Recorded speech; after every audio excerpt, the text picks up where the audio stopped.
Well. Back with the wells, even though it's been a long time, but it really has been a long time this time. Long time, no time spent together, myself and I. I've been writing the book a little bit. I've got like 20,000 words. They're not coherent. They're not continuous with the words that came before them. They're not congruent. They're a con.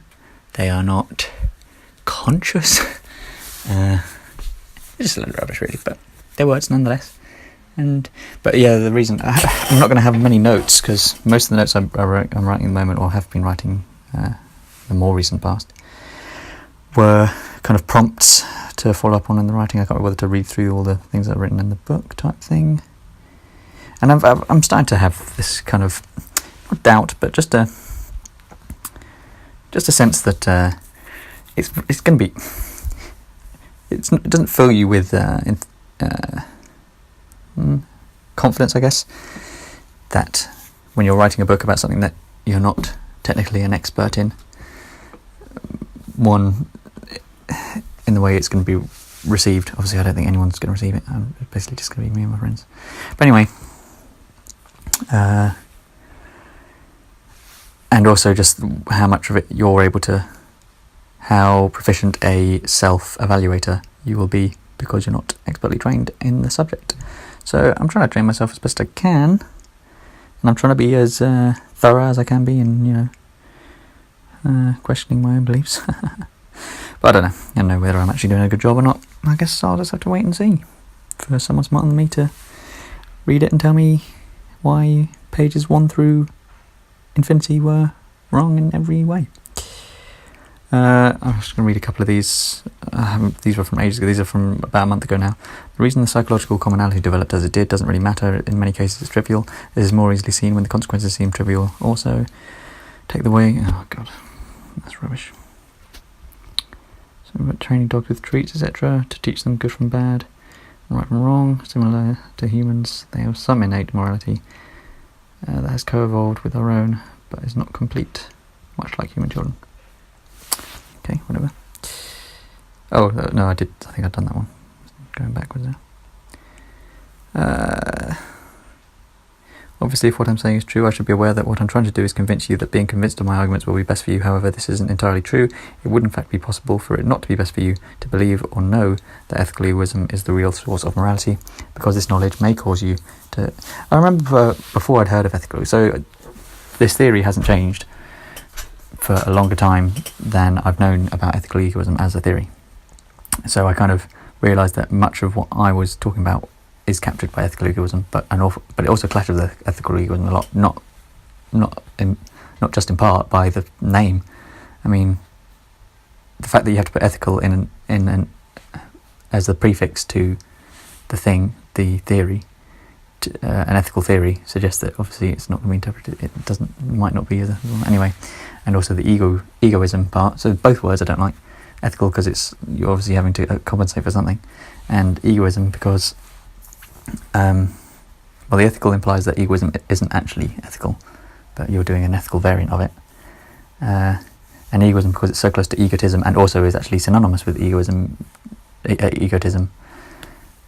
in some definitions. But also because the ego is an illusion, I believe. The self and all that. So anyway, there's complications everywhere. So maybe I should... So I've come up with a few different ones. What was the most recent one I came up with? Something like subjective...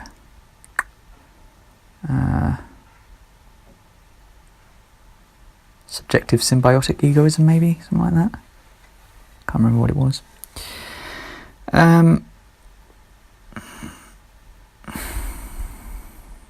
It would in fact be possible for it not to be best for you to believe or know that ethical egoism is the real source of morality, because this knowledge may cause you to behave in ways that aren't ultimately in your self-interest. These are all things which kind of... Well, I presume that little interruption didn't cause too much interruption there. Some sort of automated accident announcement. Not announcement. Damn it. Fuck that up. Some kind of automated message telling me that they've got the information about the accident I was involved in. But I'm never involved in any accident. Everything I do, everything that's done to me, is incidental. and intentional. It would in fact be possible for it not to be because this knowledge may cause you to behave in ways that aren't ultimately in your self-interest, but I do suspect that it will be best for you because it would be best for everyone for some people to know of this truth. Whether you capitulate to God's will or not is another mandate of his moral law. Some people may view two of my strongly held opinions to be in direct contradiction of one another. I put a great deal of stress on the fundamental nature of symbiosis and positive-sum games in what does, but more so should, define moral goodness. However, my proposal that because all we can ever know is our own consciousness, and so ultimately, in capitals, whether it's best to know this or not from the perspective of achieving my claim's goal, should act in our objective self-interest, coupled with my assertion that we are involved in the most complex game from a game theoretic standpoint, might suggest that we should, in fact, act egotistically, because they would say, some games are best for the individual if played in this way. However, what I am arguing for takes into account more than each individual game, and what is known about these simplistic games is that whilst they seem to benefit the egotist in the single game scenario, this egotistical approach does not work in repeated games, mainly due to the loss of trust and some other predictable phenomena. This is not necessarily the case for egoistical approaches, at least in the way that I am defining egoism, which I grant may be my biggest flaw because of the connotations of classical egoism. Furthermore, I would hope it was self-evident that what I keep referring to as the most complex game in existence is not best represented in the simple games mentioned prior. Clearly, we are discussing an even more vast series of repeatability and cross-game interference, in which I fail to see how developing and maintaining trust, and thus forming symbiotic relationships, could be anything other than essential, and the definition of goodness evolving to describe both the core and emergent properties of behaviours which are most conducive to success in this game, whilst not losing sight of the fact that ultimately it is for your benefit. God, what a load of gibberish.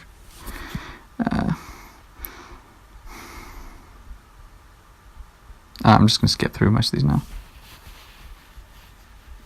Oh, jeez.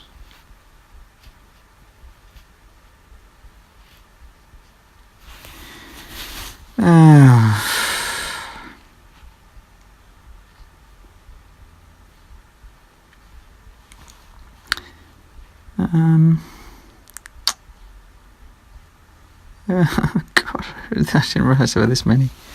Jesus. I'm just going to go to the thing that happened yesterday. So I was discussing racism and white privilege and stuff with a certain sister of mine. And I think I've gotten this is what I wrote. I think I've gotten to the bottom of her, and I suspect a significant percentage of the current political spheres at the moment's racism, disguised as anti-racism. I discovered, or rather uncovered, that much to her protesting, she was arguing for equity, aka equality of outcome. She was trying to present an example of contemporary racism, and chose the percentage of contestants on the depressingly popular TV show Love Island. She pointed out that only one of the approximately 20 contestants was black. Of course, this, although perhaps 2 out of 20 might have been closer to the truth, is a clear example of equality of opportunity in action, because the population of the UK, maybe it's closer to it's somewhere. I think it's somewhere. I know in America it's 12%. I looked up. It's hard to find as clear-cut an example of the UK and Britain and England and all those things. But I think it's somewhere between like 5 and 10%. Anyway. However, she was adamant and incredulous that I could not agree that it would be more fair, quotes, if the makeup of the contestants was 50-50 black to white. This could not be a better example of the problem of equality of outcome, although it's not. I like to say it's not actually equality. It's not even what equality of outcome really is.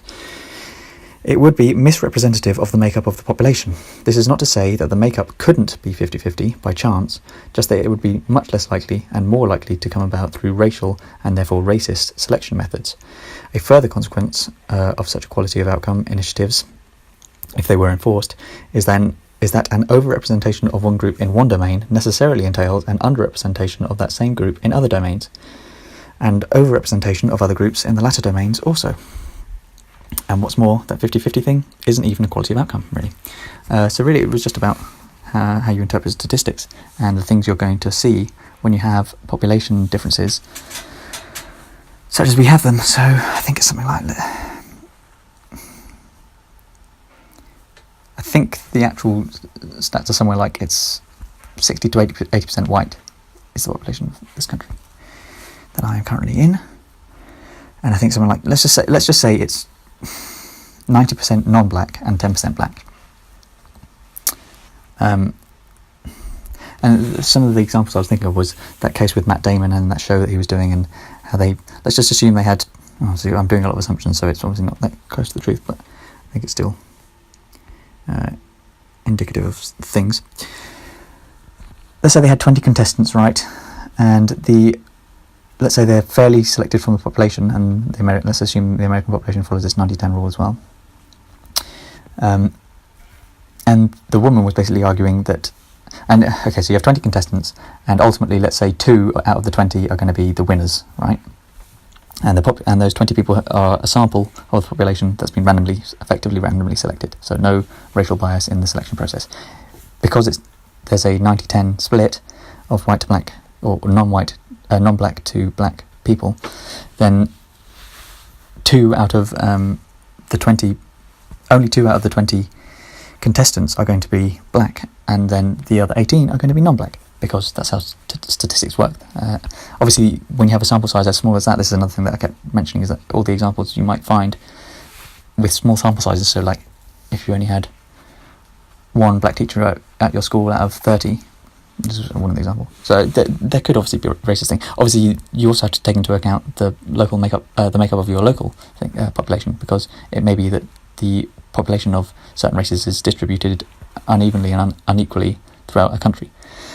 And obviously when you have positions for a certain role, so it's slightly different with a national TV show, because you can select, kind of, depending on where it's located anyway, but you can select from the whole country's population. But when you're selecting for a job at a local position, it's not going to be the case that it's really very, very, very much, it's much more likely that you're going to be selecting, the applicants are going to be coming from the local area. And if the local area isn't representative of the population makeup as a whole, then you're going to get differences in the outcomes, right? Anyway, so back to the 20 contestants thing and the 2 winners. Matt Damon was saying we should so basically they're plotting a graph, and the winners will be the 2 contestants who best pass the threshold of competency in that field that they were assessing. And someone was saying, well, yes, that should be the case, but we should also consider the fact that we need that minorities have been underrepresented in thingy. But the actual this is what I basically got to with my sister, is that what she actually means by underrepresentation isn't underrepresentation, it's representation. You can either have underrepresentation, representation, or overrepresentation, and what they actually want is overrepresentation of the actual population, but equal representation relative to the representation of white people, which is actually misrepresentation of the population. So they want 50-50, even though that's not what the population is, and you'd have to enforce racial bias in the selection process to make that the case. Which is why we're going to see things like Black Panther, which I'm not saying is a bad thing, and I think we should have films like that, but they're not going to be the norm.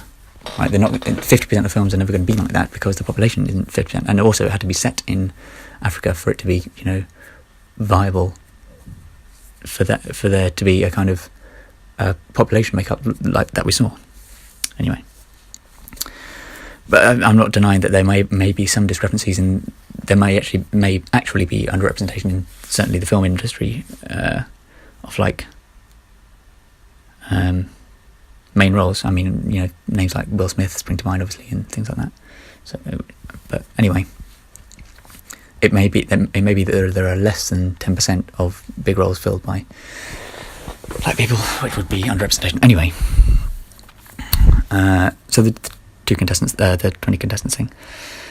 So if you're selecting, the odds of a black person winning, has nothing to do with the fact that they are black, but the fact that all people are equal, all the people in the thing are equal, but the fact it just happens to be, like, if you'd randomly selected 2 out of the 20, if all the contestants had been the same, let's say all the contestants had been black because they'd been selected from a black population. Let's say this TV show was being hosted in Africa, some African country with a near 100% African population, and the 20 contestants were chosen at random there, you'd expect that 20 contestants were black. But then you just randomly chose, just for the sake of it, to put to give a to have 2 out of the contestants to just randomly again to wear a wristband, just to so that you could differentiate between those 2 and the other 18 contestants, right? All things equal, apart from the wristbands, the chances of those 2, chances of someone who has a wristband to win are 1/10. Well, are 1 in 10, right? Because there are 2 out of the 20, and the chances of someone hang on, because it's 2 in, it might be 1 in. No, anyway, I can't remember. God, I'm so revealing my own stupidity here. But it would be 1 in 10 if it was just 1 winner. So it should be 1 in 5, I think, something like that. I don't know. God, I don't know why I'm getting caught up on this. Too much going on. Chances would be much lower for someone just because there's fewer of them, right? You're selecting 2 out of 20 contestants, and only 2 of the 20 contestants are wearing a wristband. So let's go back to the actual example. So Matt Damon was arguing we're going to select for regardless of what their ethnic background is and things like that, racial background and all those things. And she's saying, well, we need to make it so that there is ultimately 1 in, regardless of where they are, even though that wouldn't be a representation of the actual attributes, because there's no link between the person's attributes and the person's skin colour, right?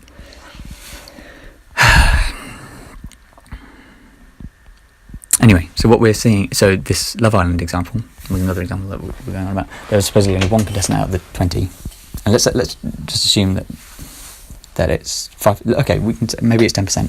The population is black, and therefore it would be an underrepresentation. But maybe the population is actually 5%. The UK is black, so then it wouldn't be underrepresentation. It might be an overrepresentation of whites if there's no other non-black, non-white members, because there should be, obviously.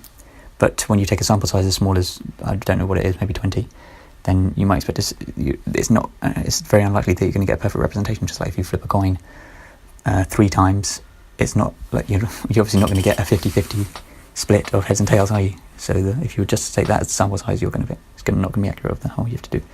Anyway, but yes, people seem to believe that. So what she was actually arguing for, my sister, was that she feels it's not that she realizes it's once I explained to her the statistics, she kind of accepted that it's statistically correct that that's what you would expect to see if it was fair treatment, right? But it's not fair because people feel like they're not being properly represented because there are more white people than black people on these shows like this, right? So this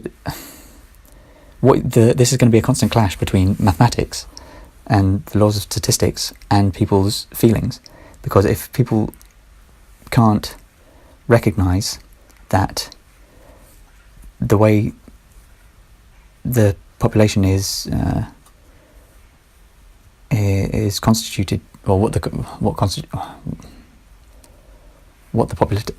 population distribution is, they can't appreciate how that's going to map onto the numbers of people present of diversity in different positions and things, and public roles and whatnot. Then they're going to be, and if their feeling of inclusion or feeling of representation is actually tied to a misinformed idea of what accurate representation is, so 50-50, even though the population isn't 50-50, then it's going to always feel that way. And I think it's going to be harder to. I think people would, if they thought about it, would realise. I think my sister did realise this. It would be racist to. I'm not sure she did actually. It's racist to jerry-rig it so that you're selecting specifically for people based on their skin colour to make the numbers 50-50, even though that's not representative of the population, to cater to people's feelings.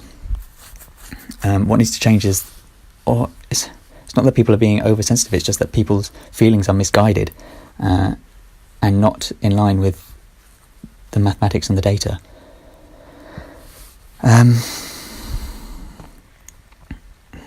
It's hard, obviously, because the misinterpretation occurs when people see a film and 1/10 of the main characters, it might be less than that, and obviously that is a problem if that's the case, but let's say 1/10 of the main characters are black, and then they're like, well, the misinterpretation occurs because people think because they're 1/10 of the people are black, that means that the reason there's 1/10 is because the black people aren't as good as so there were equal numbers of black people and white people applying, but either the white people were better or the white people were racially selected for. But it's not. It's just that's how it's going to map out if we have fair equal equality of opportunity. God, maybe I shouldn't have done this one when I didn't get such a great night's sleep, but I had caffeine by accident. Well, not by accident, but I had caffeine in a form of Diet Coke and it affected my sleep, and I was also a bit cold in the night. Anyway, been feeling pretty good though. Feeling pretty good, which is good little thing. But yeah, this 50-50 thing just really gets. It's so important and such a massive hurdle to get over if people don't get it. That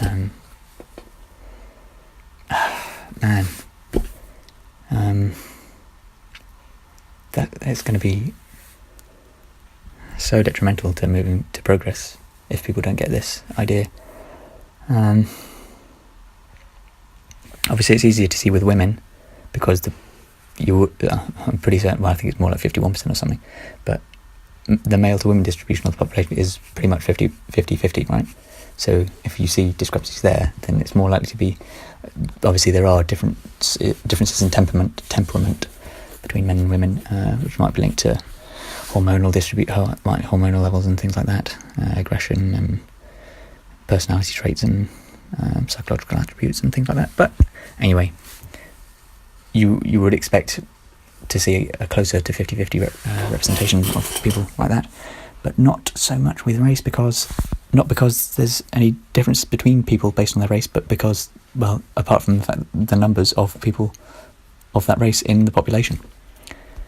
And obviously you see the opposite in where people that are minorities in this country are majority in other countries, and where that necessitates that the people who are majorities in this country would have to become minorities in the other countries. Oh man. So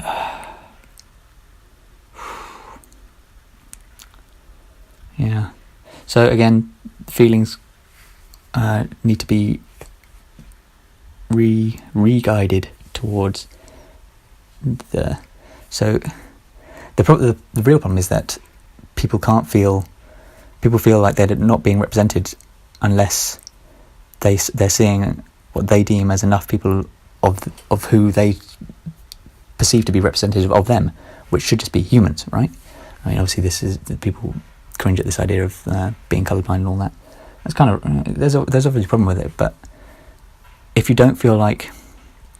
feel more closely tied to being a black person than being a person, or being a white person than being a person, I'd say that's probably a problem. So if you feel like unless there's a black person on the screen, you can't relate with, just like if I was watching Black Panther and if I start to feel I can't relate to any of this because I don't see how, because black people are so different from me that I can't, it's not the same. It's just not it's not relevant to me. That's the way I sense black people that are making this argument, or, well, not even black, but people who are making this argument are claiming that black people feel this way in the reverse. So if they don't see enough black people on the screen, which they seem to suspect needs to be 50-50, then they don't feel like they can relate to whatever is going on the screen, which is just, it's a problem. And I think that obviously you can't, maths can't not work, and it's going to be the case that that feeling needs to change. Yeah. Hopefully, it's clear that I don't advocate for any racism at all. I think we should try to eliminate racism in every sense, in every way possible. If there is such a thing as white privilege, then obviously I don't want there to be it, and I want to get rid of it, and I don't want to have benefited from it.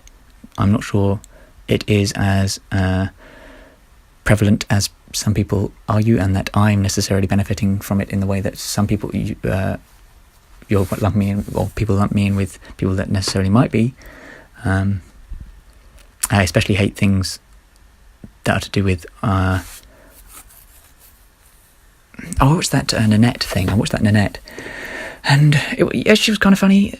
She was funny, obviously, when she was doing the funny bits, and then she made it quite thingy, and I respect her right to do that. I respect her actually doing that. I think it's an important thing for someone to do, but I think she might be misguided in the sense that she do the classic thing of,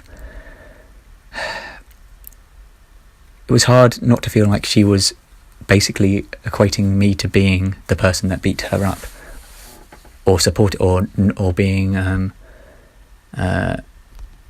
complicit in that person's crime of beating her up, or supportive just by nature of me being a white male. I must be in support of people being able to beat people up based on, obviously I think that's wrong and should be illegal and should be punished, and well, get into some slight weeds here, and I believe more in hang on, is it restorative? I can't remember which one I prefer, but the difference between restorative and retributive justice, and whichever one we have at the moment isn't as good as the one which we should be having. I think it's restorative is the one we want. Anyway, but yeah, she was kind of making the case, trying to make all white males feel, and I just don't feel, I don't feel like I'm a white people. This is what I keep trying to get across to Natasha. This is where that feeling stems from, is that feeling that you're a black people or a white people rather than an individual person, irrespective of your race and ethnic background and social societal affiliations and upbringing and all those things. You're not a white people, you're not a black people, you're not a Indian people, you're not a Muslim people, you're not a Christian people, you're not a anything people. You are a person, and certain aspects of yourself might be affiliated with certain things, it might have overlap with those groups of people, but you're not actually that people. You're not that people, right? So the idea is I'm a person of the white male peoples, right? And therefore I'm responsible for anything any other white male does, and not responsible in some sense for anything who isn't a white male does. I mean, we should all take care of our own camps and and therefore be segregated along those lines in some sense, which I don't think that's progressive.